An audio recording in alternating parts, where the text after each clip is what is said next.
नमस्कार दोस्तों, doctor Amit academy पर आप लोगों का स्वागत है। आज हम फिर से अपनी Haryana civil service mains paper 1 की तैयारी को शुरू कर रहे हैं और आज हमारा थर्ड सेशन है। इस तीसरे सेशन में हम क्या करने वाले हैं, हम करेक्ट द सेंटेंसेस के लगभग 80 क्वेश्चन हम ठीक करने वाले हैं। तो ये 80 क्वेश्चन कौन से होंगे, ईयर वाइज इनको सेग्रीगेट किया गया है और इस हिसाब से हम इस काम को करने वाले हैं, राइट।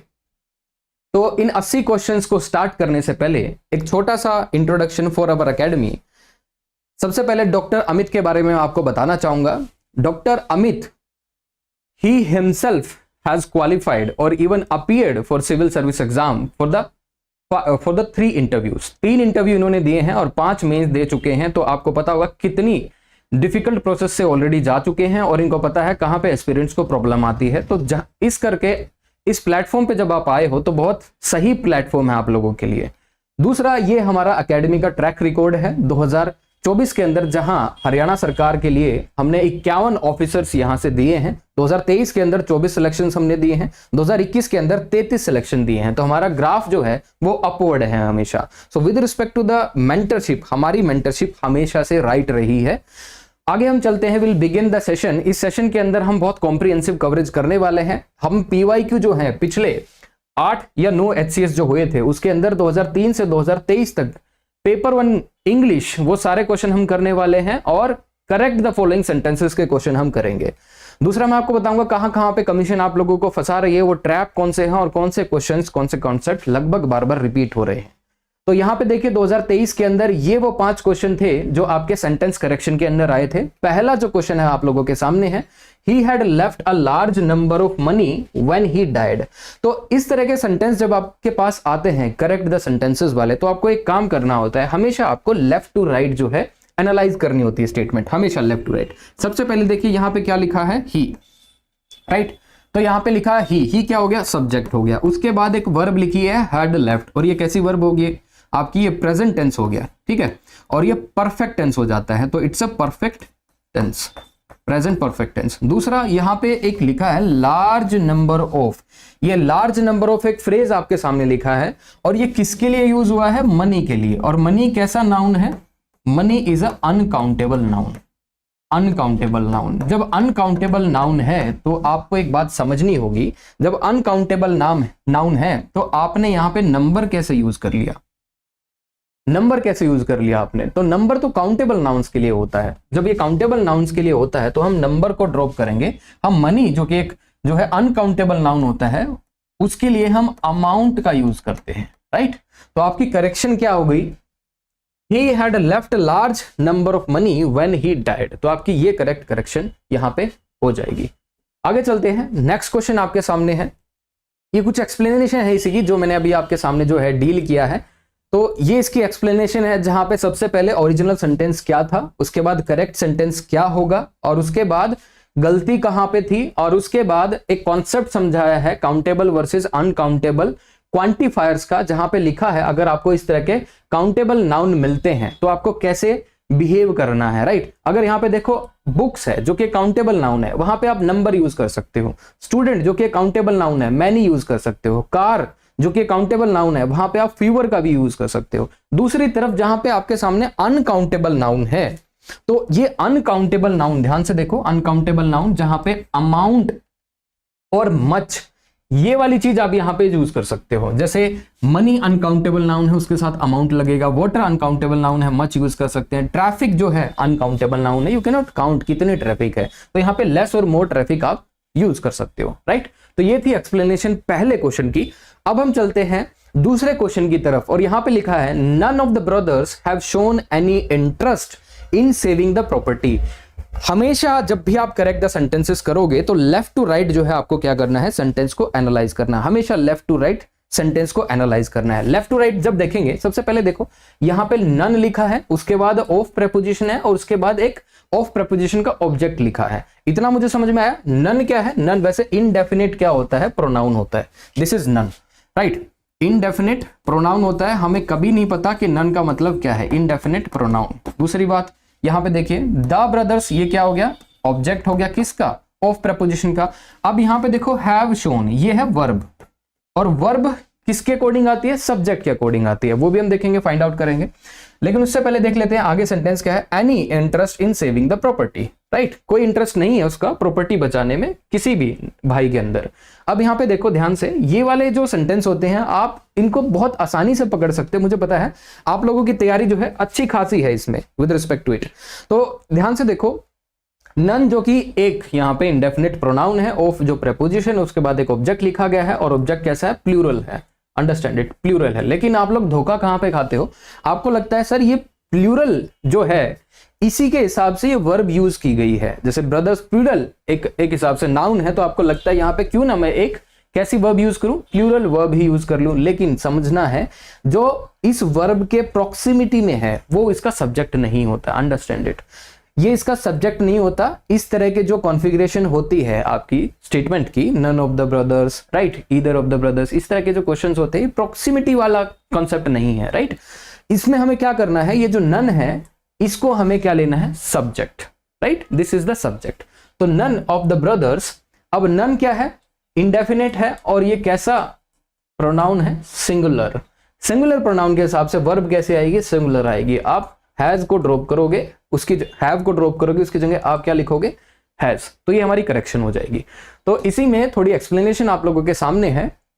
ये था ओरिजिनल सेंटेंस, इसके अंदर करेक्शन हमने क्या की है, हैव को ड्रॉप करके हमने यहाँ पे हैज यूज किया है, क्योंकि सब्जेक्ट क्या है, नन है, ना कि द ब्रदर्स, राइट। उसके साथ क्या गलती थी इसमें, ये भी एक्सप्लेन किया है मैंने फर्दर। उसके बाद सब्जेक्ट वर्ब अग्रीमेंट से ये कॉन्सेप्ट था, तो कमीशन ने कॉन्सेप्ट कहां से पूछा, सब्जेक्ट वर्ब अग्रीमेंट। इसके साथ आपको 2-3 पैटर्न और दिखाए हैं, जैसे नन ऑफ, इसके साथ नन ऑफ के बाद अगर प्लूरल लिखा हो तो आपको क्या है, जब भी सिंगुलर वर्ब यूज करनी है, उसके बाद नन ऑफ, उसके बाद अगर प्लूरल वहां पे आपने नाउन लिखा है लेकिन इनफॉर्मल केस का है तो वहां पे आप प्लूरल यूज कर सकते हैं। लेकिन जनरली कमीशन आपसे ये वाला कॉन्सेप्ट नहीं पूछती है, ठीक है।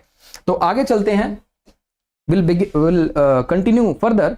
सो आगे चलते हैं, नेक्स्ट क्वेश्चन है, does your son go to the school now that he is 6 years old। Left to right इसको हम एनालाइज करेंगे, इसमें हम फिर ढूंढेंगे क्या गलती है, राइट।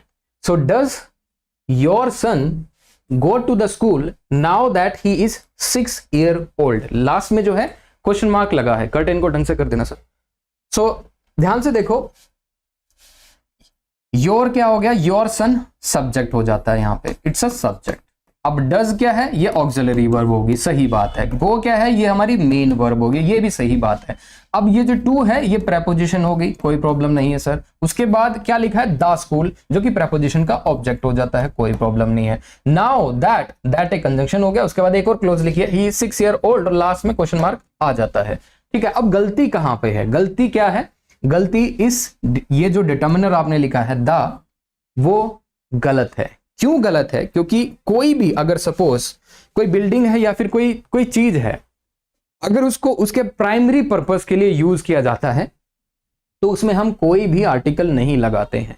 जैसे यहां पे स्कूल है, स्कूल किस लिए जाते हैं लोग, पढ़ने के लिए, राइट, टू डू स्टडी, पढ़ने के लिए बच्चा स्कूल में जाता है। अगर बच्चा पढ़ने के लिए स्कूल में जा रहा है, जो कि प्राइमरी एक्टिविटी है, जो कि उसका प्राइमरी फंक्शन है स्कूल का, उसी काम के लिए जा रहा है, तो वहां पे हम दा का यूज नहीं करते हैं। तो आप दा को ड्रॉप कर दोगे, आपका आंसर जो है करेक्ट हो जाएगा। इसके साथ ही मैं आपको कुछ और कंसेप्ट दिखाता हूं कि कहां कहां पे आपको दा का यूज नहीं करना है। जैसे देखिए,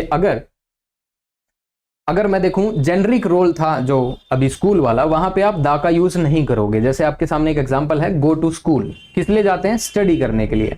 अगर कोई स्पेसिफिक बिल्डिंग है, सपोज जैसे आपने किसी को एड्रेस दिया कि हमारा जो घर है वो नियर द स्कूल है, तो वहां पे जैसे go to the school near my house, आप जो है उस स्कूल में जाओ जो मेरे घर के पास है। तो वहां पे प्राइमरी पर्पस क्या हुआ, उस स्कूल को विजिट करना था, ना कि पढ़ना था।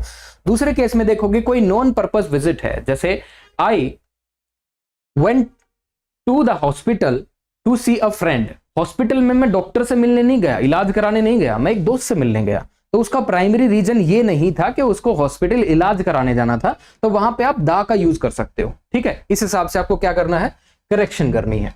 आगे चलते हैं, नेक्स्ट देख लेते हैं, HCS 2023 मेंस पेपर 1 इंग्लिश के अंदर करेक्ट द सेंटेंसेस में कौन सा क्वेश्चन था, I do not know who I can trust. ध्यान से देखो, लेफ्ट टू राइट ही हमेशा एनालाइज करना है, यही जो है कॉन्सेप्ट अप्लाई करना। आई क्या हो गया, सब्जेक्ट हो गया। इसके बाद डू नॉट नो ये हमारी वर्ब हो जाती है, और टेंस कैसा है, प्रेजेंट इंडेफिनिट टेंस है। उसके बाद हु क्या है, who it is a first of all it's a relative pronoun. ये रिलेटिव प्रोनाउन भी है और कंजंक्शन का काम भी करता है। It also works as a conjunction. और किस तरह का कंजंक्शन है ये, हमारा सबऑर्डिनेट कंजंक्शन है, राइट, सबऑर्डिनेट कंजंक्शन। अब ध्यान से देखो, इस कंजंक्शन के बाद एक और क्लोज लिखी गई है, और वो क्लोज क्या है, it is I can trust. अब ध्यान से देखो, आई सब्जेक्ट है, उसकी वर्ब क्या है, डू नॉट नो। आई यहां पे इस क्लोज का सब्जेक्ट है, उसकी वर्ब क्या है, कैन ट्रस्ट। अब ध्यान से देखो, एक और सब्जेक्ट जो है बचा हुआ है, हु, इसकी क्या वर्ब है, इसकी भी कोई वर्ब होनी चाहिए, अंडरस्टैंड इट। जब इसका हमने सब्जेक्ट में, मतलब इस सेंटेंस के अंदर हमने कोई सब्जेक्ट इंट्रोड्यूस ही कर दिया है, तो उसको किसी ना किसी काम में लगाना पड़ेगा, जो कि इस सेंटेंस के अंदर अभी हमें दिख नहीं रहा, इसका फंक्शन क्या है, नहीं है ना।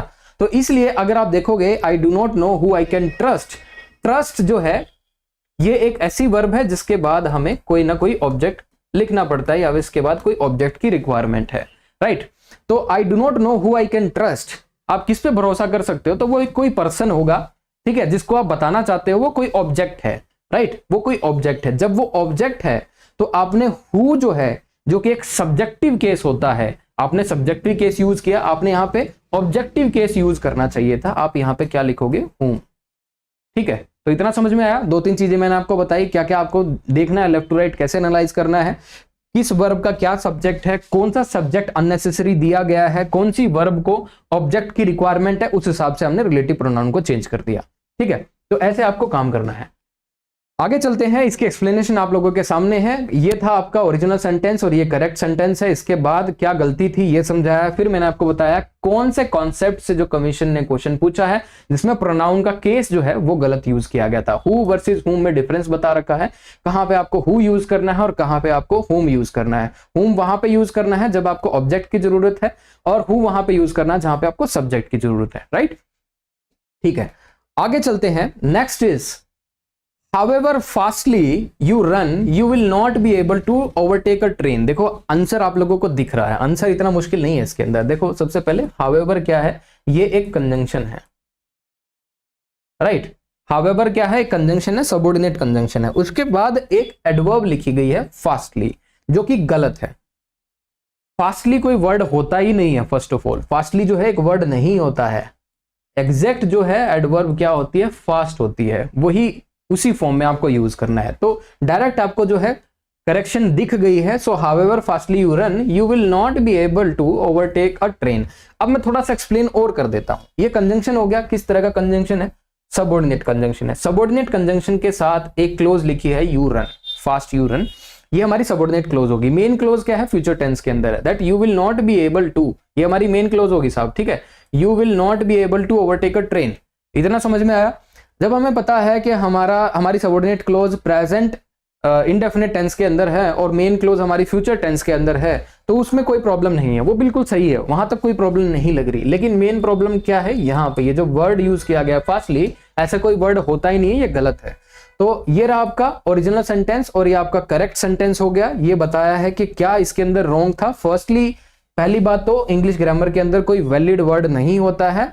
यहाँ पे जो है एडजेक्टिव फास्ट, इसका यूज करना है, ठीक है। एडजेक्टिव होता है फास्ट, और ध्यान से देखो एडवर्ब भी होता है फास्ट, दोनों चीजें होती हैं।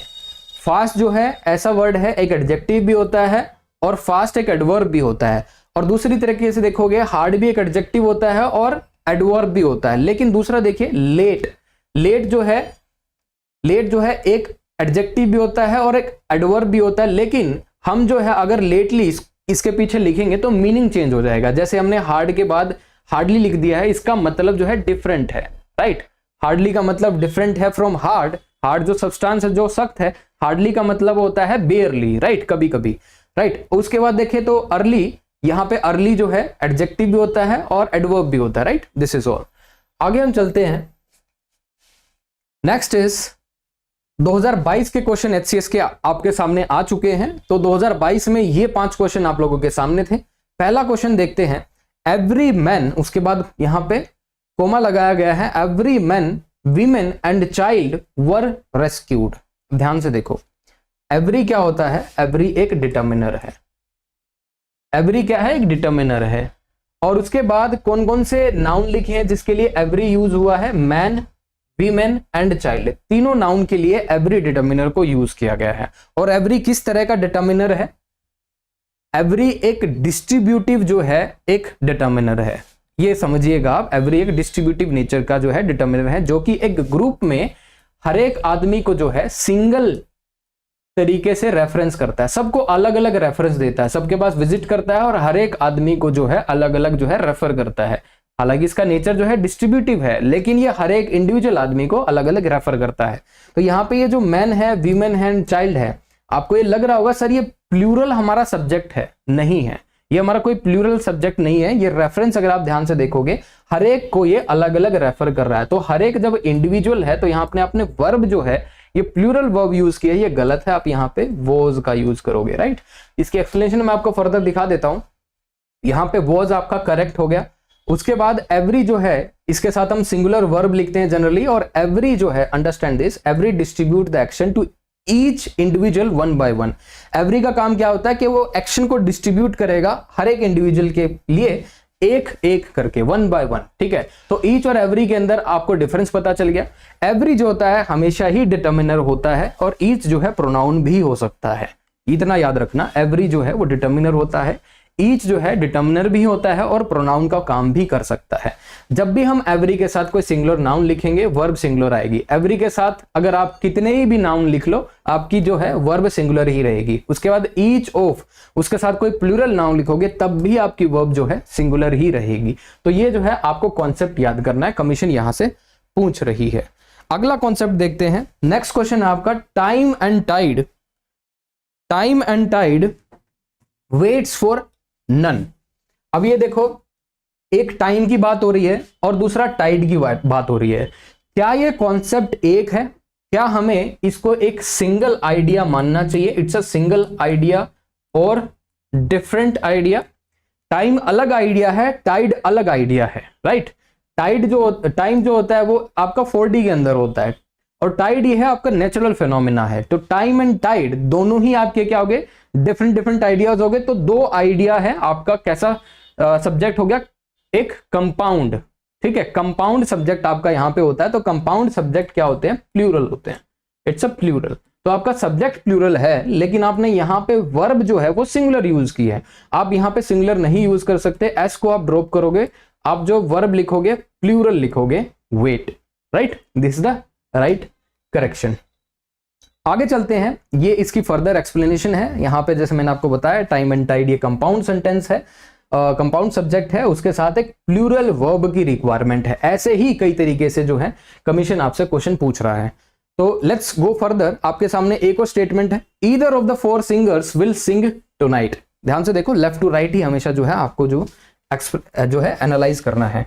यहां पे देखो ईदर ऑफ द 4 सिंगर्स। अब ध्यान से देखो 4 सिंगर्स की बात हो रही है। क्या है ये? वैसे तो प्लूरल, ये एक प्लूरल नाउन है, मुझे समझ में आता है ये प्लूरल नाउन है, 4 सिंगर्स की बात हो रही है। लेकिन ईदर जो होता है, ईदर हम किसके लिए यूज करते हैं? जब दो में से सिलेक्शन करना हो, राइट।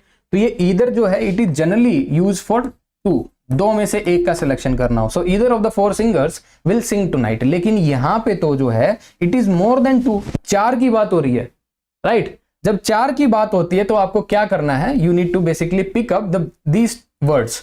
कौन सा वर्ड यहां पे यूज करोगे? एनीवन।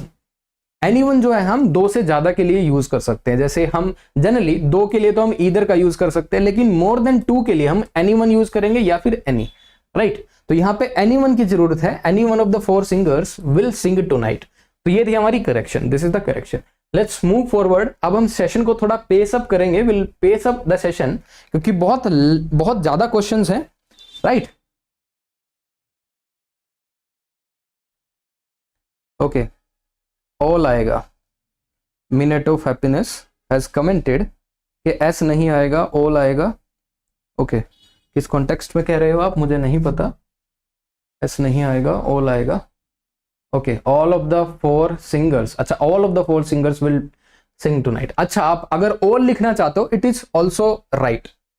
ऐसा भी हो सकता है कि सभी के सिंगर जो सभी के सभी जो है वो यहाँ पे आज रात गाएंगे, दे विल सिंग, उसमें कोई प्रॉब्लम नहीं है। So all of the 4 singers will sing tonight, right meaning दे रहा है। ये भी बिल्कुल सही कहा आपने, ऑल भी आ सकता है, कोई प्रॉब्लम नहीं है। ठीक है, आगे चलते हैं। कॉन्सेप्ट आपके सामने, the book is laying on the table. यहां पे द बुक क्या है आपकी, द बुक सब्जेक्ट है, उसके बाद इज जो है आपकी ऑक्सिलरी वर्ब है, उसके बाद लेइंग जो है आपकी मेन वर्ब है जो कि कॉन्टिन्यूअस टेंस के अंदर आई है, प्रेजेंट कॉन्टिन्यूअस टेंस है। ऑन आपकी क्या होगी, on is a preposition, on preposition हो जाती है। उसके बाद क्या लिखा है, द टेबल, जो कि प्रेपोजिशन का ऑब्जेक्ट बन जाता है। आप ध्यान से सुनो, सब्जेक्ट हमारे पास है, ऑक्सिलरी वर्ब है, मेन वर्ब है, प्रेपोजिशन है, ऑब्जेक्ट है। अब गलती कहां पे है, अगर इसकी सिमेंटिक देखे तो स्ट्रक्चर देखे सेंटेंस का, कोई गलती नहीं है इसके अंदर। गलती कहां है, ये जो वर्ब है ये गलत यूज की गई है। आपने ये जो वर्ब लेइंग लिखी है, लेइंग कैसी वर्ब होती है, एक ट्रांजिटिव वर्ब होती है। लेइंग के अंदर ट्रांजिटिव वर्ब होती है, मतलब ले जो वर्ब होती है उसका मतलब होता है पुट, राइट, पुट। आपने कोई चीज जो है रखी है, राइट, लेकिन यहां पे बुक डूअर कैसे हो सकता है, बुक को कोई रख, बुक मतलब बुक कुछ रख थोड़ी ना सकती है, बुक को रखना पड़ता है। तो यहाँ पे 2 वर्ब हैं जिसको आपको समझना पड़ेगा, ले और लाए। ध्यान से सुनो, एक होती है ले, एक होती है लाए, और ये वाली लाई जो है ये अनट्रूथ होता है, मतलब झूठ बोलना, राइट, अनट्रूथ। इसका कॉन्सेप्ट जो है हम डिस्कस ही नहीं कर रहे, इन दोनों के बीच में जो है, इन दोनों के बीच में डिस्कशन है। जब हम ले यूज करते हैं जिसका मतलब क्या होता है, पुट, हम रखते हैं कोई चीज को, पुट, राइट, हम डेलिबरेटली रख रहे हैं, उसके अंदर कोई एक्शन है। तो यहां पे इसकी जो 3 फॉर्म होती है वो होती है, वर्ब बेस फॉर्म में ले होती है, पास्ट के अंदर लेड होती है, और पास्ट पार्टिसिपल के अंदर भी लेड होती है, और कॉन्टिन्यूअस के अंदर लेइंग होती है। दूसरी जो वर्ब है वो है लाए, ये इनट्रांजिटिव वर्ब होती है, अंडरस्टैंड दिस। पहली जो है ट्रांजिटिव वर्ब है जिसके अंदर एक्शन होता है, ये जो वर्ब है लाए, जिसका मतलब क्या होता है, रेस्ट करना, रेस्ट करना। जैसे आप जमीन पे लेटते हो, राइट, वो रेस्ट करना हो गया, आप खुद ब खुद लेट रहे हो, वो रेस्ट करना हो गया। तो वहां पे आप लाई का यूज करोगे, वहां पे ले का यूज नहीं करोगे। आप कोई चीज रख रहे हो, वहां पे ले का यूज होता है। ये एक बहुत इंपॉर्टेंट जो है वर्ब है। हमेशा आप यूपीएससी के कितने भी एग्जाम देख लो, चाहे वो सीडीएस हो, सीएपीएफ हो, या फिर कंपलसरी इंग्लिश के पेपर हो, या सिविल सर्विस के अंदर, इंडियन फॉरेस्ट सर्विस के अंदर, तो वहां पे ये जो क्वेश्चन है हमेशा पूछा जाता है। हरियाणा सिविल सर्विस कमीशन ने भी ये पूछा है, तो ये एवरग्रीन है ये कॉन्सेप्ट, आप इसको नहीं बोल सकते। तो दोबारा से आते हैं, लाई जो है ये आपकी इनट्रांजिटिव वर्ब है। इनट्रांजिटिव वर्ब क्या होती है, जिसके अंदर कोई एक्शन नहीं होता। तो इसकी 3 फॉर्म क्या है, पहला ले है जो कि पास्ट फॉर्म के अंदर है, दूसरा पास्ट पार्टिसिपल वर्ब की 3rd फॉर्म जो है लेन है, और आईएनजी फॉर्म इसकी क्या होगी, लाइंग आएगी। अब मुझे बताओ, the book is laying on the table, ये यहां पे बुक जो है डूअर है या नहीं है, बुक डूअर यहां पे नहीं, understand this. The book is lying on the table, हम उसकी सिर्फ स्टेट बता रहे हैं, we are basically telling the state, right. तो हम बता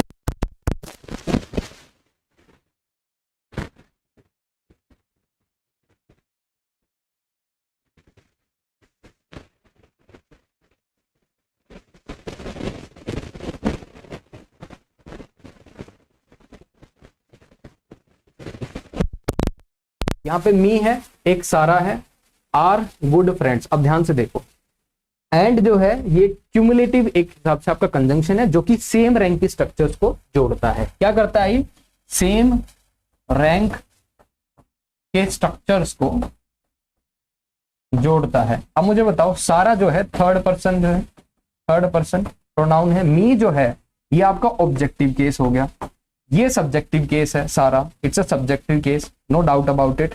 अब देखो, ये 3rd पर्सन हो गया हमारा, सारा सब्जेक्टिव केस के अंदर है, मी जो है ऑब्जेक्टिव केस के अंदर है, तो दोनों को कैसे जोड़ पाएगा, ये गलत है। और जब बात हो रही है सब्जेक्ट की, तो सब्जेक्ट के अंदर आप सब्जेक्टिव केस ही लिखोगे, ऑब्जेक्टिव केस क्यों लिखा है, ये भी गलत है। ठीक है, जब मी एंड सारा, जब ये सब्जेक्ट है तो आपने मी ऑब्जेक्टिव केस क्यों लिखा है, ये वैसे ही गलत है। समझ में आ गया होगा आपको। तो आपको क्या करना है, मी को ड्रॉप करना है, फिर आपको आई लिखना है। अब आपको समझ में आनी चाहिए कि चलो मैं आई लिख देता हूं, आई एंड सारा आर गुड फ्रेंड्स, लेकिन कर्टेसी के लिए आप क्या करते हो, करेक्ट स्ट्रक्चर क्या होता है, पहले आप दूसरे को जो है प्रेफरेंस देते हो, 2nd पर्सन को, फिर 3rd पर्सन को, फिर अपने आप को प्रेफरेंस देते हो। तो यहाँ पे आपको करेक्शन क्या करनी है, सारा एंड आई। तो पहले सेकंड पर्सन आएगा, फिर थर्ड पर्सन, क्योंकि यहाँ पे दिया नहीं हुआ तो हम थर्ड पर्सन यूज नहीं कर पाएंगे, लेकिन फर्स्ट पर्सन यहाँ पे आई जरूर है। तो आपकी करेक्शन क्या होगी, ये, ठीक है, ये आपका करेक्ट सेंटेंस होगा, सारा and I R good friends. ठीक है, तो इतना समझ में आता है आपको, right, this is the right way. तो आपके सामने प्रोनाउन केस और ऑर्डर बताए हैं। अगर सब्जेक्ट जो है आई ही शी है, राइट, तो ये सब्जेक्टिव केस के अंदर ही आपको यूज करने हैं। अगर इनका काम जो है ऑब्जेक्टिव केस में लिखना है तो आई जो है मी के अंदर हो जाएगा, ही हिम के अंदर, शी हर के अंदर, वी अस के अंदर। इस हिसाब से जो है चेंज होगा। आगे चलते हैं साहब, नेक्स्ट क्वेश्चन देख लेते हैं। डिस्टर्बेंस आ रही है, साउंड ठीक करो। ओके, तो what is the disturbance, let me here, क्या डिस्टर्बेंस आ रही है।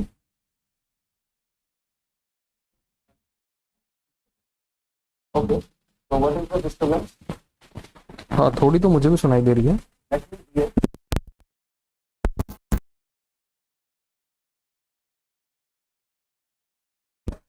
Hello hello hello, mike check.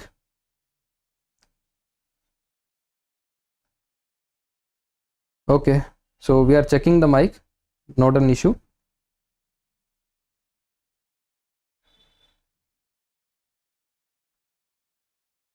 Okay, okay. So we are trying to find. Okay, fine now. ठीक है, thank you. So let's again move to our discussion. HCS 2021 के question अब कर लेते हैं। आप लोगों के सामने 10 क्वेश्चन है 2021 के अंदर, करेक्ट द सेंटेंसेस के अंदर 10 क्वेश्चन आप लोगों के सामने आए थे। तो पहला क्वेश्चन हम देखते हैं, the impact of Covid has had a negative effect on the economies around the world. देखने में बड़ा शानदार सेंटेंस दिख रहा है, लेकिन हमें क्या करना है इसके अंदर, we need to find out कि एरर क्या है। जैसे सबसे पहले द इंपैक्ट ऑफ कोविड, देखो ये पूरा का पूरा क्या हो गया आपका, ये पूरा का पूरा आपका सब्जेक्ट हो गया, अंडरस्टैंड दिस। उसके बाद हैज हैड, ये आपकी क्या होगी, वर्ब होगी, और टेंस कैसा है, प्रेजेंट परफेक्ट टेंस है आपके सामने। कैसा टेंस है, प्रेजेंट परफेक्ट टेंस है, कोई बात नहीं। उसके बाद क्या लिखा है, ए डिटर्मिनर लिखा है, नेगेटिव एडजेक्टिव लिखा है। अफेक्ट क्या है यहाँ पे, अफेक्ट क्या होती है, एक वर्ब होती है, राइट। अफेक्ट क्या है, एक वर्ब होती है। उसके बाद देखिए ऑन क्या है, प्रेपोजिशन होती है। उसके बाद दा दोबारा से डिटर्मिनर लिखा है, और इकोनॉमीज यहां पे लिखा है, क्या लिखा है, इकोनॉमीज, राइट। ये हमारा क्या हो गया, नाउन हो गया। फिर उसके बाद अराउंड द वर्ल्ड, ये हमने लिखा है, अराउंड एक प्रेपोजिशन होती है, ये प्रेपोजिशन हो गई। उसके बाद द वर्ल्ड प्रेपोजिशन का ऑब्जेक्ट हो गया, समझ में आ गया। अब गलती कहां पे, गलती बताता हूं। यहाँ पे सब्जेक्ट है, उसके लिए एक वर्ब यूज की गई है, has had, present perfect tense है, कोई प्रॉब्लम नहीं है। उसके बाद ए जो है एक डिटर्मिनर यूज किया गया है, जो कि इनडेफिनेट आर्टिकल है। डिटर्मिनर बोलो आर्टिकल बोलो एक ही बात होती है। तो ये एक इनडेफिनेट क्या है, इनडेफिनेट आर्टिकल है। जब ये इनडेफिनेट आर्टिकल है, किसी ना किसी नाउन के लिए यूज हुआ होगा, राइट, किसी ना किसी नाउन के लिए यूज होगा। नेगेटिव क्या है, क्या नेगेटिव नाउन है, नेगेटिव नाउन नहीं है साहब, ये एडजेक्टिव है, और एडजेक्टिव भी किसी ना किसी नाउन के लिए यूज होता है। लेकिन यहां पे इसके बाद लिखा क्या है आपने, अफेक्ट, जो कि एक वर्ब होती है। तो यहां पे ये जो है सिमिलर दिखने की वजह से इफेक्ट के आपने यहां पे अफेक्ट लिख दिया, राइट। एग्जामिनर ने यहां पे कंफ्यूज करने की कोशिश की आपको। तो अफेक्ट जो कि एक वर्ब होता है, यहां पे आपको चाहिए क्या, एक नाउन चाहिए, जो कि क्या होता है, इफेक्ट, राइट। यहां पे ए को ड्रॉप करके ई लिख दोगे तो आपका आंसर आ जाएगा, right. Okay,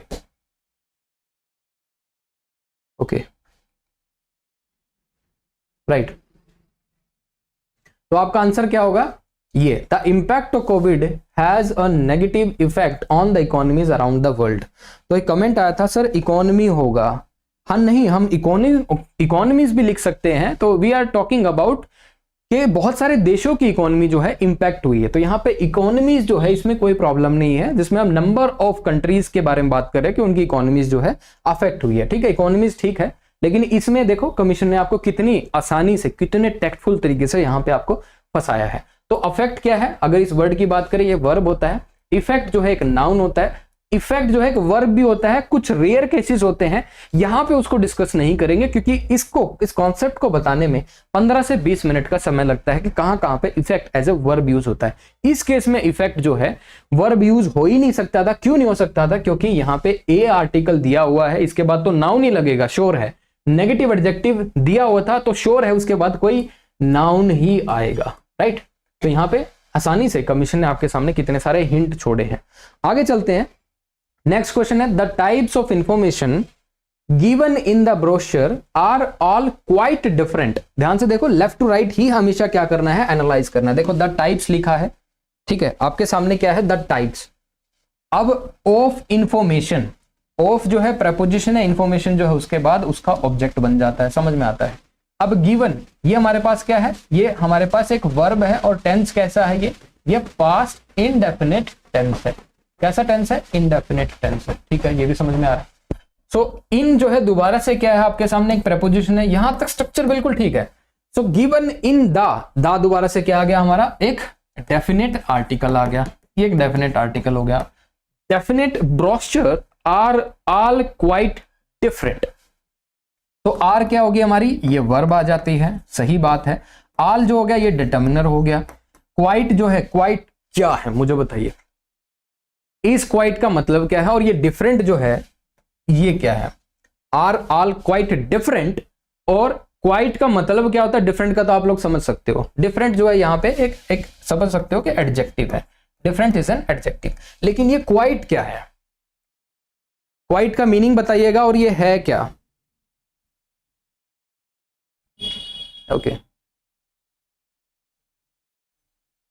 Okay, somebody is asking, sir, what is the trick to check a sentence in steps? Please guide how to begin checking one by one. Okay, I'm telling you, इसी हिसाब से आप लोग जो है follow करते रहिए, जो मैं बता रहा हूं इसी तरह से आप लोगों को समझ में आ जाएगा स्टेप बाय स्टेप कैसे चेक करते हैं, ठीक है। लेकिन सबसे पहले यहां पे मुझे समझ नहीं आ रहा है, क्वाइट जो है, इस क्वाइट का मतलब क्या है। इस क्वाइट का मतलब होता है, ध्यान से देखो मैं बता रहा हूं, दो तरह के क्वाइट होते हैं। ये वाला जो क्वाइट है इसका मतलब होता है साइलेंट, हालांकि ये भी एडजेक्टिव होता है, लेकिन यहां पे हमें साइलेंट की जरूरत नहीं है। किस वर्ड की जरूरत है, या साइलेंट डिफरेंट या फिर कंप्लीटली डिफरेंट। कंप्लीटली डिफरेंट की जब आपको जरूरत होती है तो यहां पे QUITE लिखते हो, राइट। तो क्वाइट कोल्ड मतलब it's a very high cold, right. तो यहां पे आपको क्या यूज करना है, क्वाइट, ये वाला फेयरली और कंप्लीटली वाला मीनिंग देना है कि बहुत कंप्लीटली डिफरेंट है। The type of information given in the brochure are all quite different, completely different. तो ये वाला क्वाइट जो है आप यहां पे यूज करोगे, राइट। तो इस वाले मीनिंग की हमें क्या है, जरूरत है, ध्यान रखना। एक ही होता है क्विट, जिसका मतलब क्या होता है, क्विट मतलब लीव करना, राइट। तो ये सारी चीजें आप लोगों के सामने। आगे चलते हैं। सर आपकी बैच कितने बजे होती है? वैष्णवी, आज जो है हमने क्लास को 5 बजे शेड्यूल किया है जानबूझकर, क्योंकि मुझे पता था कि आज, क्योंकि इंडिया कप वर्ल्ड कप है 7 बजे से स्टार्ट हो रहा है और जनरली हमारी क्लास 7 बजे रहती है, तो हमने सोचा आज 5 बजे क्यों ना हम क्लास कर ले, ताकि आप लोग जो भी फैमिली के साथ जो अपना टाइम स्पेंड करना चाहते हैं वहां पे स्पेंड कर सकते हो और हम 5 से 7 जो है पढ़ाई कर लेंगे, राइट। ये तरीका है। लेकिन जनरली हमारी क्लास जो है, मैं जो क्लास लेता हूं प्लेटफॉर्म पे, वो 7 बजे होती है, ठीक है। तो आगे आते हैं, नेक्स्ट क्वेश्चन देख लेते हैं। कल की क्लास 7 बजे ही होगी, राइट। कल शायद छुट्टी है, एकेडमी की छुट्टी होती है, ट्यूसडे को वी विल मीट। लेकिन बिफोर दैट मैं आप लोगों को बहुत ज्यादा काम दे जाऊंगा, आपके लिए प्रिपरेशन में कोई प्रॉब्लम नहीं आएगी। लेफ्ट टू राइट दोबारा से एनालाइज करते हैं। एक स्टेटमेंट दी गई है HCS 2021 के अंदर, लिखा है द बॉय, सब्जेक्ट हो जाता है हमारा, बॉय क्या है, सब्जेक्ट, ठीक है। उसके बाद हु, ध्यान से देखो, हु क्या होता है, रिलेटिव प्रोनाउन, और ये क्या है, सब्जेक्टिव केस के अंदर लिखा गया है। हु क्या होता है, इट्स अ रिलेटिव प्रोनाउन, ये रिलेटिव प्रोनाउन होता है और ये यहां पे सब्जेक्टिव केस के अंदर लिखा गया है। अपोस्ट्रोफी एस लगाया है, इसका मतलब दो हो सकते हैं। इसके मतलब अपोस्ट्रोफी एस जब हम लगाते हैं, या तो इसका मतलब है हु इज, या इसका मतलब है हु हैज। अब डिपेंड करता है सेंटेंस में क्या जरूरत है। अब ध्यान से देखो, द बॉय हु इज या फिर हु हैज वॉच, ये वॉच क्या है, ऑब्जेक्ट है साहब, ठीक है, ये ऑब्जेक्ट है। द बॉय हु इज और who has watch had been stolen. अब ध्यान से देखो, यहां पे ये क्या आ गई, एक और वर्ब आ गई, तो हमारे पास दो वर्ब होगी, या तो हम इज यूज कर रहे हैं इसके अंदर या फिर हैज यूज कर रहे हैं। एक वर्ब तो ये होगी इनमें से, और दूसरी वर्ब ये है, वर्ब नंबर 2, राइट। लेकिन अभी तक हमारे पास जो है सब्जेक्ट सिर्फ एक ही है, दा बोए, ओके। और ध्यान से देखो आगे क्या होने वाला है, हैड बीन स्टोलन, ठीक है, ये पूरी वर्ब है, हैड बीन स्टोलन, पैसिव के अंदर है, ये पैसिव टेंस के अंदर है, क्योंकि हमने बी की फॉर्म के साथ वर्ब की थर्ड फॉर्म यूज कर ली है, और हैड के साथ जो है हमने बीन लगा दिया है, ये परफेक्ट हो गया। तो पास्ट परफेक्ट टेंस यूज किया गया है इन पैसिव फॉर्म। आगे आ जाते हैं, stolen lost an FIR। FIR हमारा क्या हो गया, एक नाउन हो गया, उसके लिए एन डिटर्मिनर हमने या फिर इंडेफिनेट आर्टिकल हमने यूज किया है। फिर इन दोबारा से प्रेपोजिशन हो जाती है, ठीक है, कोई बात नहीं है। फिर क्या है, दा जो है हमारे सामने क्या आ जाता है, आर्टिकल आ जाता है, जो कि डेफिनेट आर्टिकल है।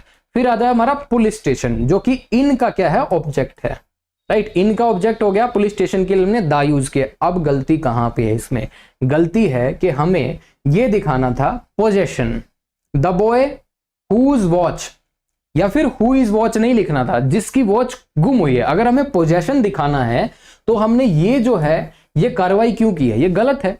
तो आपको जब पोजेशन दिखाना है तो उसके लिए आपको यहां पे हु की जरूरत नहीं है, क्या किस चीज की जरूरत है, हुज की, ये वाला प्रोनाउन आपको चाहिएगा, राइट। तो हुज जो है ये पोजेशन दिखाने के लिए यूज होता है, right. So who shoes are these, किसके जूते हैं। अगर मैं आपको एग्जांपल दूं, हु इज का मतलब यहां पे हु इज हो सकता है और हु हैज हो सकता है, लेकिन वहां पे उसकी रिक्वायरमेंट नहीं थी, तो ये गलत तरीके से जो है यूज किया गया है। हमें वहां पे पोजीशन दिखाना था कि घड़ी का पोजीशन किसके पास है। देखो कमीशन इस हिसाब से आपको फंसा रहा है, ठीक है। ओके, आगे चलते हैं, विल मूव नेक्स्ट। तो अगला क्वेश्चन है आपका, the more rapidly the economy grow and the complexities of business increase. उसके बाद यहां पे कोमा लगाया गया है, फिर लिखा है the more rapidly the need for accounting grow. अब ध्यान से देखो, लेफ्ट टू राइट ही एनालाइज करना है। The more rapidly the economy grow, यहां पे ग्रो वर्ब हो गई। उसके बाद एंड जो है कंजंक्शन लिखा है। उसके बाद लिखा है the complexities of business increases, ये भी समझ में आता है। उसके बाद the more rapidly the need for accounting grow. अब देखो इसके अंदर जो है मल्टीपल एरर मुझे लग रहे हैं। पहला मैं आपको बता देता हूं, पहला एरर आपको कहां पे लग रहा है कि the more rapidly the economy, यहां पे सब्जेक्ट आपका इकोनॉमी है, जो कि क्या है, सिंगुलर सब्जेक्ट है। इस तरह का सब्जेक्ट है सिंगुलर, लेकिन यहां पे वर्ब जो है आपने प्रेजेंट इंडेफिनिट तो यूज की है, लेकिन प्लूरल यूज कर ली। सब्जेक्ट आपका सिंगुलर है, वर्ब आपने प्लूरल यूज कर ली, तो आप यहां पे क्या लिखोगे, ग्रोस, ठीक है, एस लगाओगे इसके साथ। The more rapidly the economy grows and the complexity. अब ध्यान से देखो, एक सब्जेक्ट लिखा है कॉम्प्लेक्सिटी, जो कि है प्लूरल, राइट। तो the complexities of business increases, यहां पे वर्ब आपने कैसी यूज की है, सिंगुलर, ये गलत हो गया। जब आपका ऑब्जेक्ट प्लूरल है लेकिन आप लोगों के सामने यहां पे वर्ब जो है सिंगुलर यूज की गई है, तो ये भी गलती होगी, एस ड्रॉप कर दोगे तो प्लूरल हो जाएगी, ठीक है।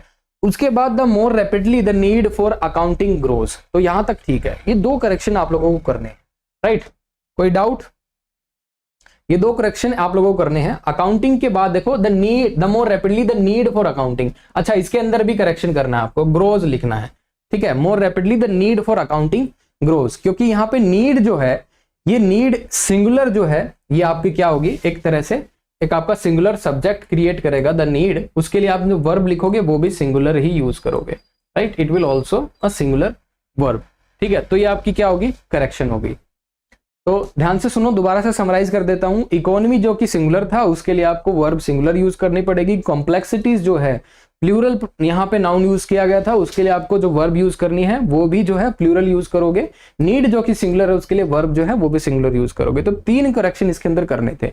एक और इंपॉर्टेंट चीज जो आप लोगों को समझनी चाहिए कि सब्जेक्ट के हिसाब से जो है वर्ब हम डिफाइन करते हैं, ना कि वर्ब के हिसाब से सब्जेक्ट को हम चेंज करते हैं। आप लोगों को लग रहा होगा सर क्यों ना हम कॉम्प्लेक्सिटीज की जगह सिर्फ कॉम्प्लेक्सिटी लिख दें, राइट, क्यों ना हम इकोनॉमी की जगह इकोनॉमीज लिख दें, क्यों ना हम नीड की जगह ऐसा कुछ लिख दे जो कि प्लूरल हो, वो गलत हो जाएगा। Subject defines the verb to be used, not verb defines the subject, ठीक है। तो ये चीजें आपके जो है दिमाग में होनी चाहिए। आगे चलते हैं, नेक्स्ट क्वेश्चन आप लोगों के सामने है, form yourself into the group of 4 or 5 people and develop marketing plan for the new product। तो कहा क्या है, ध्यान से सुनो, क्या कहा है यहां पे, सिंगुलर प्लूरल का रूल बता दो। सिंगुलर प्लूरल का रूल क्या होता है सर, किसके साथ क्या आता है? ठीक है, आपको मैंने क्लियर तो कर दिया। वैसे सिंगुलर देखो, जब भी आपके पास सिंगुलर सब्जेक्ट होगा तो उसके लिए आपको सिंगुलर वर्ब ही लिखनी है। सिंगुलर वर्ब मतलब वर्ब के साथ आपको एस या फिर ईएस लगाना होता है। ठीक है, अनलेस एंड अनटिल वो पास्ट के अंदर ना हो। पास्ट के अंदर होगा तो आप वहां पे सेकंड फॉर्म यूज करोगे वर्ब की, वहां पे एस और ईएस नहीं आएगा।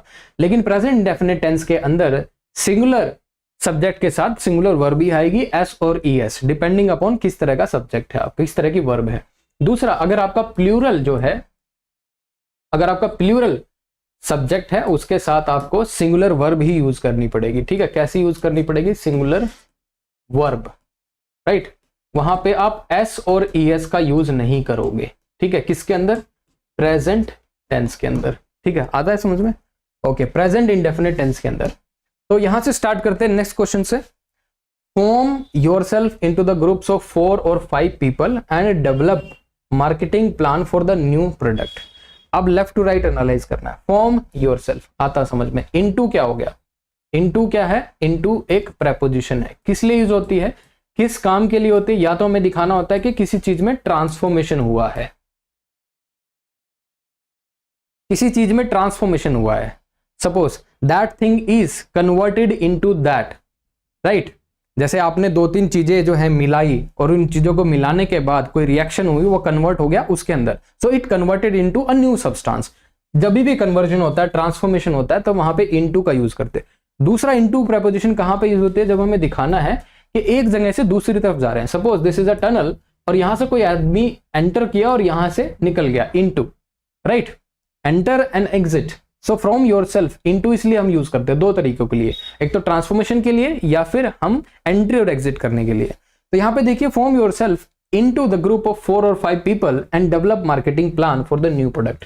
अब ध्यान से देखो आपका आंसर क्या होगा। यहां पे इनटू वहां पे ठीक था, लेकिन यहां पे जो क्वेश्चन है आपके सामने ये है कि the group of 4 or 5 people, the groups of 4 or 5 people and develop marketing plan.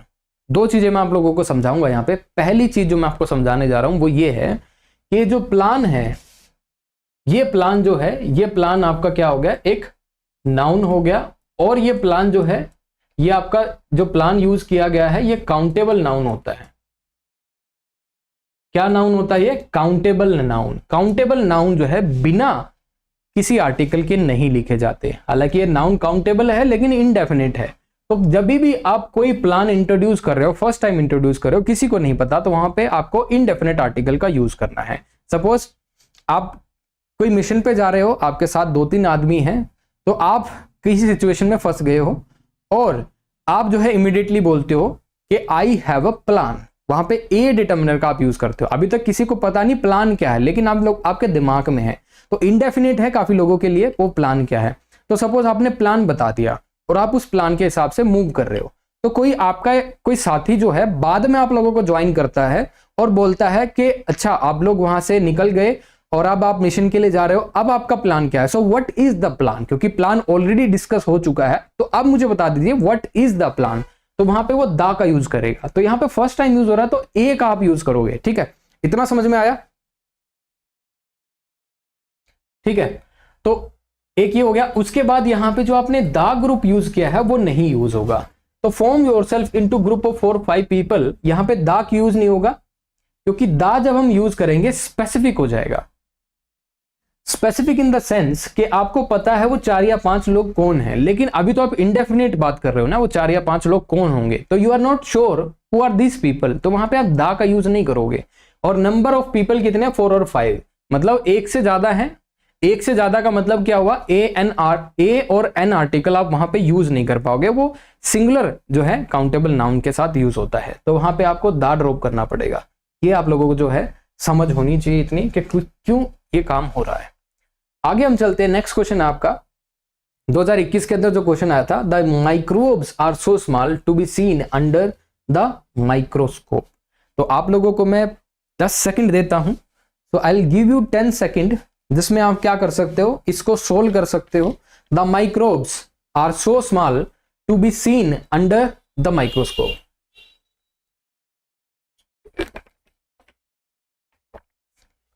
देखो लास्ट जब क्लास ली थी मैंने, तो उसमें मैंने आपको बताया था कि ये जो सो होता है उसके साथ हम दैट का यूज करते हैं। सो दैट ये क्या होते हैं, कोरिलेटिव कंजंक्शंस होते हैं। ये कोरिलेटिव होते हैं, पेयर्स के अंदर ही जो है यूज होता है, पेयर्स के अंदर। ऐसे ही हम क्या है, टू और टू ये भी हम एक साथ यूज करते हैं, दोनों पेयर्स के अंदर आते हैं। अब देखो हमने सो तो यूज कर लिया, लेकिन इसके साथ दैट तो हमें कहीं पे यूज नहीं दिख रहा, तो इसका मतलब कहीं तो दिक्कत है, राइट। तो कहीं तो दिक्कत है, तो हम क्या करेंगे, यहां पे इस सो को ड्रॉप कर सकते हैं, राइट। इस सो को हम ड्रॉप कर देंगे। तो microbes are so small to be seen under the microscope की जगह हम क्या लिख देंगे, यहां पे सो को ड्रॉप करके हम टू लिख देंगे। The microbes are too small to be seen under the microscope. बस इतना काम हमें करना है, सो को ड्रॉप करके हमें सिर्फ टू का जो है यूज कर रहा है। बाकी जो है इसकी एक्सप्लेनेशन यहाँ पे दे रखी है कि सो के साथ आप जब दैट यूज करते हो, किस हिसाब से करते हो, ऐसे आपको यूज करना है। सो के साथ आप एडजेक्टिव लिखते हो, दैट के बाद एक क्लोज लिखते हो, और उस क्लोज के अंदर आप रिजल्ट लिखते हो, ठीक है। सो जो है डिग्री बताने के लिए यूज होता है, समझे। और टू के साथ भी हम एडजेक्टिव लिखते हैं, लेकिन जो दूसरे वाला टू है उसके साथ हम एक वर्ब लिखते हैं और यहाँ पे एक इन्फिनिटिव बनाते हैं। क्या बनाते हैं, एक इन्फिनिटिव। और वो जो इन्फिनिटिव होता है उसके अंदर हम इम्पॉसिबिलिटी दिखाते हैं या फिर नेगेटिव रिजल्ट दिखाते हैं, इतना समझना, राइट। क्या दिखाते हैं हम इन्फिनिटिव के अंदर, कोई नेगेटिव पॉसिबिलिटी, राइट। तो आगे चलते हैं, नेक्स्ट क्वेश्चन है, neither of the boys are admitting to the mistake they have made. अब ध्यान से देखो, लेफ्ट टू राइट जो है आपको एनालाइज करना है। दोबारा से क्या करना है, लेफ्ट टू राइट एनालाइज करना है। नीदर देखो, नीदर क्या हो गया आपका, यहाँ पे नीदर आपका वैसे सब्जेक्ट हो गया, right. Neither of the boys are admitting to the mistake they have made, okay. यहां पे द बॉयज क्या हो गया हमारा, द बॉयज यहां पे ऑफ प्रेपोजिशन का ऑब्जेक्ट हो जाता है। क्या हो जाता है, ऑफ प्रेपोजिशन का ऑब्जेक्ट हो जाता है। अब आर एडमिटिंग क्या हो गई हमारी, ये हमारी वर्ब हो गई, और टेंस कैसा है, प्रेजेंट कॉन्टिन्यूअस टेंस है। So to the mistake they have made. अब गलती क्या है यहाँ पे, ये जो क्या आपने जो ये आर यूज किया है, क्या ये आपने आर ठीक यूज किया है, बताइएगा।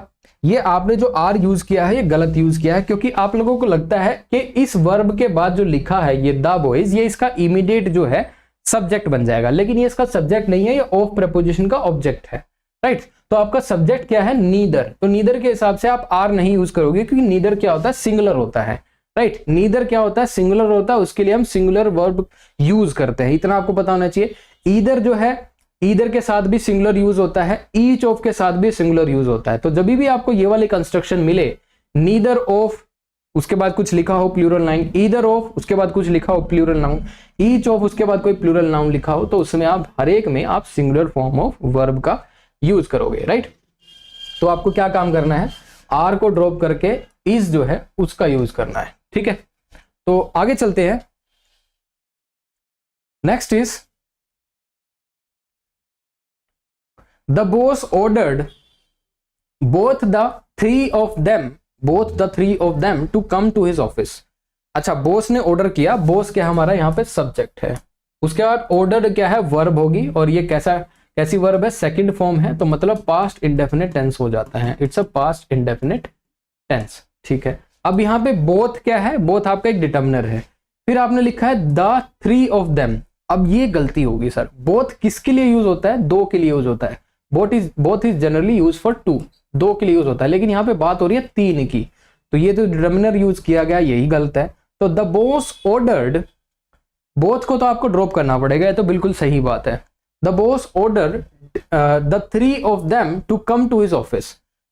तो यहाँ पे बोथ आपको जो है ड्रॉप करना है, और उसकी जगह आप जो है डायरेक्ट द थ्री लिख दोगे, बोथ को आप ड्रॉप कर दीजिए, आपका आंसर जो है यहीं से आ जाएगा। बोथ की जरूरत है ही नहीं, ये सुपरफ्लुअस तरीके से जो है यूज किया गया है, और बोथ दो के लिए यूज होता है, exactly for two items, right.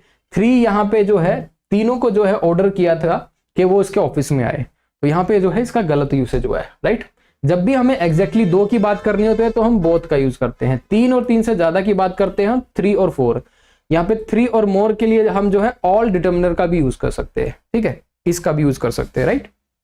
ठीक है, कोई doubt? Both is wrong, all the 3। देखो ऑल की जरूरत है नहीं, वैसे ऑल की जरूरत है ही नहीं, क्योंकि ऑल भी एक जो है डिटर्मिनर है और दा भी एक डिटर्मिनर है। अब द 3 जो अगर आप लिखोगे, द 3 लिखोगे, the boss ordered the 3 of them to come to his office, तो तब भी ठीक है। अगर आप दा को ड्रॉप करना चाहो, ऑल लिखना चाहो, तब भी ठीक है, ठीक है। दा से भी डिफाइन होता है कि तीनों आ जाओ, ऑल से भी डिफाइन होता है कि तीनों आ जाओ, ऑल 3, राइट। आगे चलते हैं।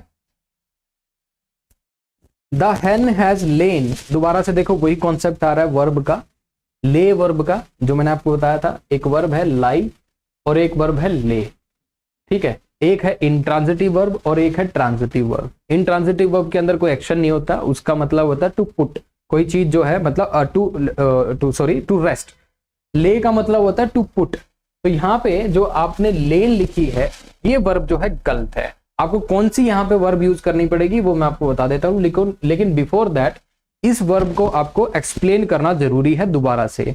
यहाँ पे ले, इसकी 3 फॉर्म क्या होती है, लेड और लेड। और ले का मतलब क्या होता है, टू पुट और टू प्रोड्यूस। और किस तरह की वर्ब है, ट्रांजिटिव वर्ब। ट्रांजिटिव वर्ब का मतलब क्या होता है, जिसके अंदर कोई एक्शन होता है।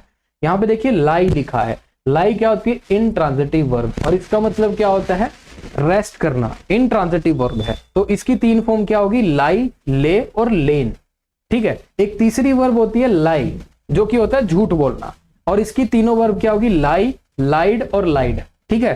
तो ये हो गया। लेकिन यहाँ पे जो लड़ाई चल रही है वो इसके बीच में चल रही है, ले और लाई के।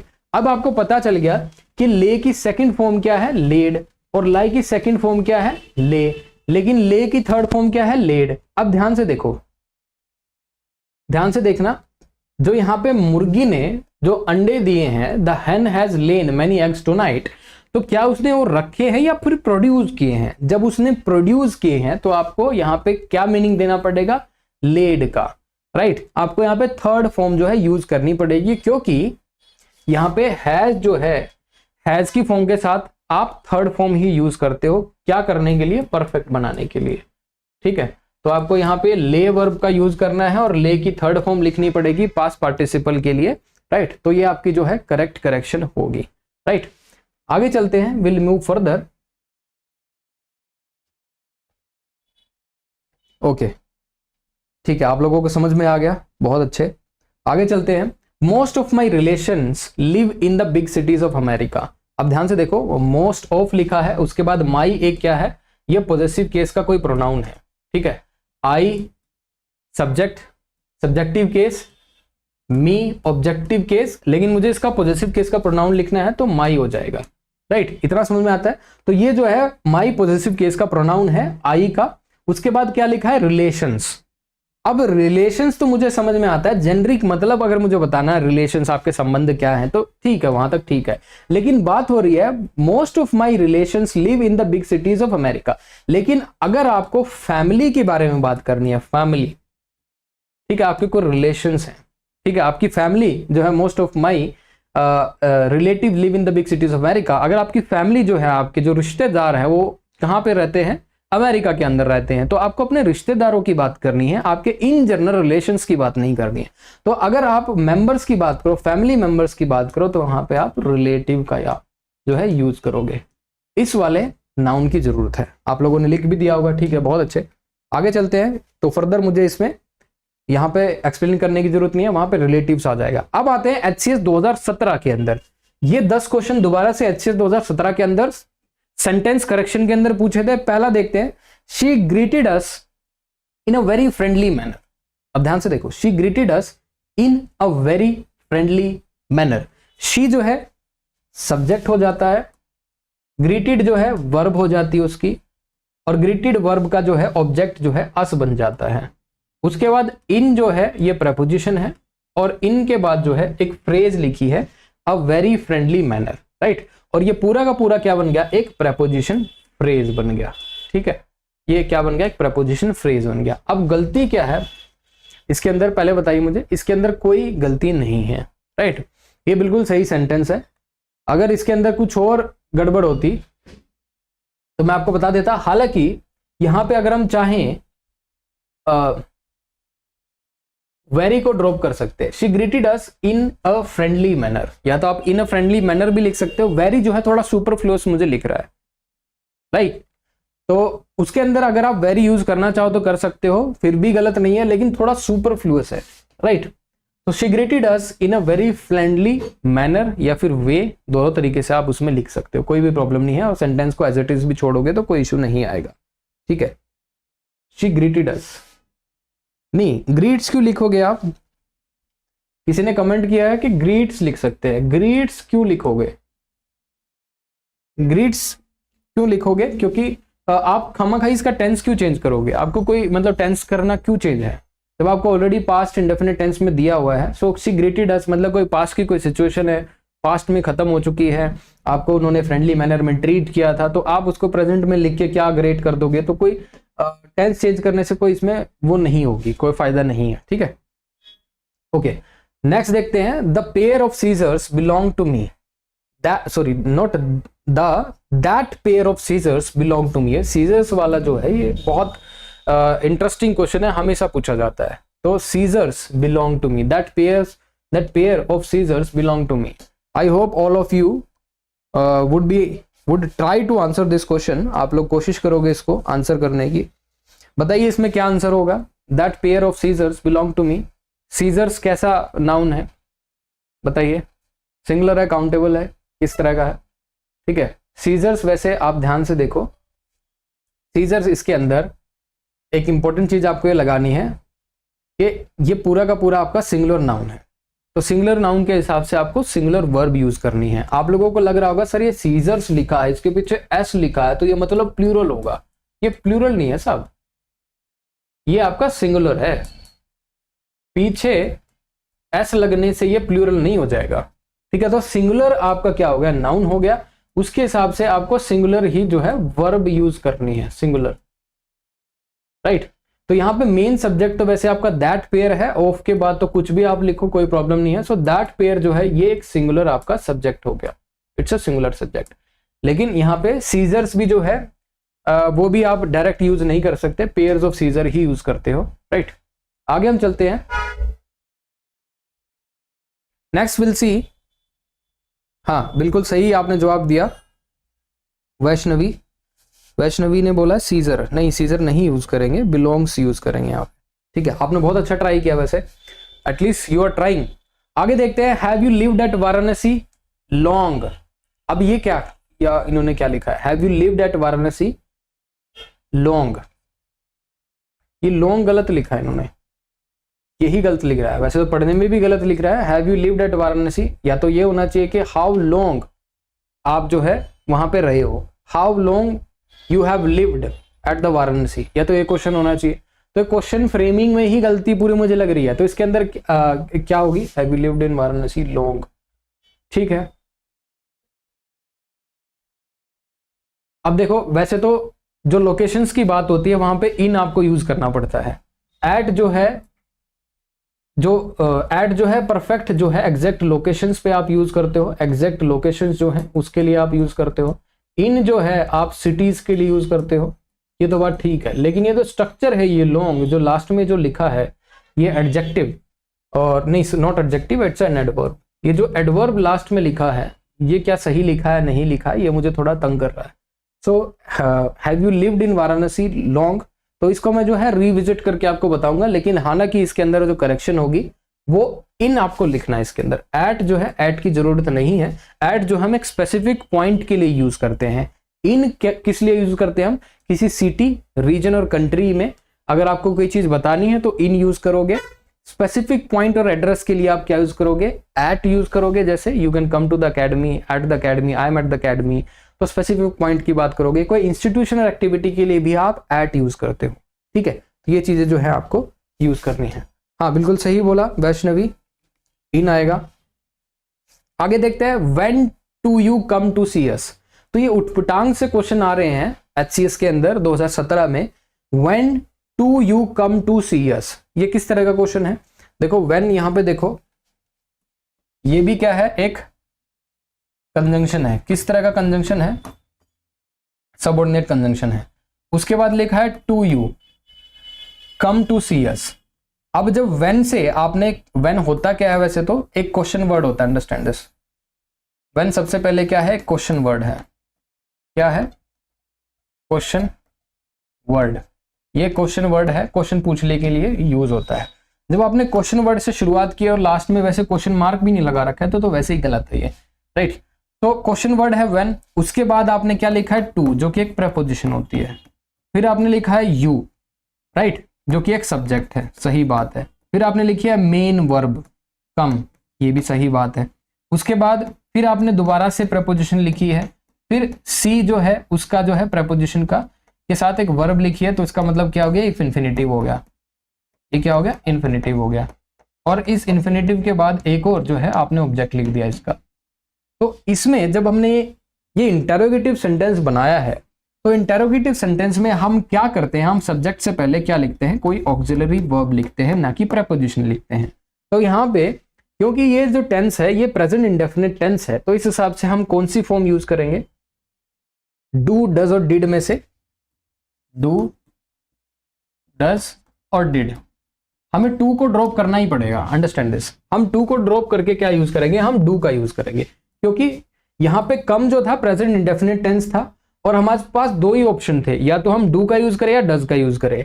हमने डू का यूज किया है क्योंकि यू जो है सेकंड पर्सन का प्रोनाउन है, उसके हिसाब से हम क्या यूज करेंगे? डू का यूज करेंगे, ना कि डज का। अगर थर्ड पर्सन का प्रोनाउन होता तो हम वहां पे डज का यूज करते, लेकिन डू के हिसाब से यहाँ पे, सॉरी, यू के हिसाब से डू आएगा, ठीक है। तो ये जो आपकी करेक्शन हो जाएगी। आगे चलते हैं। अच्छा, किसी ने आंसर भी दिया है डू, राइट। आगे चलते हैं। I have had my dinner an hour ago. 1 घंटे पहले मैंने जो है डिनर कर लिया, सही बात है। दोबारा से इसको थोड़ा एक्सप्लेन कर देता हूं। आई क्या हो गया? सब्जेक्ट।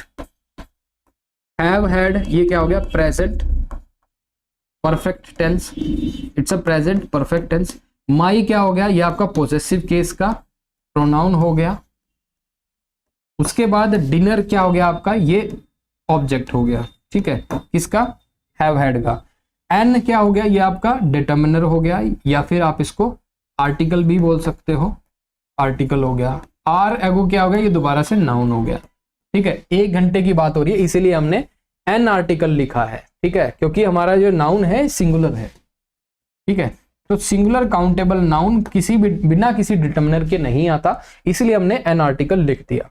अब गलती कहां पे है? यहाँ गलती देखो, गलती किसकी है? हमें पॉइंट ऑफ टाइम किसका दिया है? पास्ट का।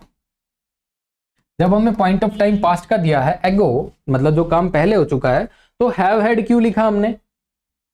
हैव हैड क्यों लिखा है? तो यही गलत है, ये प्रेजेंट होना नहीं चाहिए था, क्योंकि पॉइंट ऑफ टाइम क्या है? पॉइंट ऑफ टाइम क्या है? पास्ट का है। पॉइंट ऑफ टाइम किसका है? पास्ट का है। और जब पॉइंट ऑफ टाइम पास्ट का है तो टेंस भी जो है क्या होना चाहिए? सेकंड फॉर्म होनी चाहिए, ठीक है, प्रेजेंट का नहीं हो सकता। तो आपको करना क्या है? हैव को ड्रॉप करना है, हैव को आप रिमूव कर दोगे, सिर्फ हैड हो जाएगा आपका। तो I had my dinner an hour ago. अगर सपोज एक दूसरी आपको एक सिचुएशन बताऊं, अगर आपसे कोई पूछता है कि खाना खाओगे क्या, और आपने जस्ट अभी फिनिश किया है, तो आप वहां पे कह सकते हो I have had my lunch. अगर कोई बोलता है आप अभी लंच करना चाहोगे, तो आप बोलोगे I have had my lunch, लेकिन उसमें पॉइंट ऑफ टाइम नहीं दोगे, समझो। अगर उस लंच का इफेक्ट आपका अभी भी कैरी कर रहा है, मतलब आपने आधे घंटे पहले ही खाया है, लेकिन आपका टमी फुल है और उसका इफेक्ट अभी तक है, तो आप वहां पे present continuous, present perfect tense का यूज कर सकते हो, उसमें कोई इशू नहीं आएगा, हैव हैड। लेकिन यहाँ पे पॉइंट ऑफ टाइम जो है पास्ट का है, ऑलरेडी मेंशन है एगो, तो यहाँ पे आप हैड का यूज करोगे, I had my dinner an hour एगो, राइट। अगर उसका इफेक्ट अभी भी कैरी कर रहा है, तो आप वहां पे प्रेजेंट परफेक्ट लिख सकते हो, लेकिन पॉइंट मेंशन नहीं होना चाहिए, ठीक है। तो ये बात है, ठीक है। आगे चलते हैं। हाँ, आप लोगों ने आंसर दे दिया, बहुत अच्छी बात है। आगे चलते हैं। This is the car in that we came. देखो दिस हमारा क्या हो गया? दिस यहां पे, अंडरस्टैंड दिस वैसे हमारा डिटर्मिनर होता है, लेकिन इस केस में ये एज ए प्रोनाउन की जो है तरह यूज हो रहा है। तो दिस इज द कार, ये इज हमारी क्या होगी, लिंकिंग वर्ब होगी। द कार क्या हो गया, लिंकिंग वर्ब के बाद जो लिखा है नाउन कॉम्प्लीमेंट है। क्या है ये, नाउन कॉम्प्लीमेंट। अच्छा मुझे समझ में आ गया, ये नाउन कॉम्प्लीमेंट है। इन क्या है, ये प्रपोजिशन हो गया। उसके बाद ये दैट लिखा है, ये दैट क्या हो गया हमारा, रिलेटिव के हिसाब से ये दैट हमारा सबऑर्डिनेट कंजंक्शन हो गया, सबऑर्डिनेट कंजंक्शन। उसके बाद लिखा है वी केम, राइट। अब जो दैट होता है वो जनरली, ध्यान से देखो, दैट हम ऐसी क्लोज के लिए यूज करते हैं जो कि मैं आपको इसका कॉन्सेप्ट पूरा मैं बता दूंगा। दैट वहां पे दो तरह की क्लोजेस के लिए यूज होता है, लेकिन यहाँ पे वी केम के लिए यूज नहीं होगा। यहाँ पे हमें दैट की जगह जो है विच की जरूरत है। विच जो है नॉन लिविंग थिंग्स के लिए जो है यूज होता है। अब यहाँ पे कार जो है नॉन लिविंग थिंग है, तो इसके लिए हमें विच यूज करना पड़ेगा, राइट। तो आपका जो आंसर होगा वो ये होगा, इन विच होगा। दैट हम यहाँ पे जनरली यूज नहीं कर सकते हैं, राइट, क्योंकि इन प्रपोजिशन के बाद हम जनरली दैट कंजंक्शन को नहीं लिखते हैं। ये एक रीजन है, बहुत बड़ा रीजन है। तो we can not use immediately that after a preposition in a relative clause. ये रिलेटिव क्लोज है और रिलेटिव क्लोज में हम इन प्रपोजिशन के बाद इमीडिएटली दैट का यूज नहीं करते हैं, ठीक है।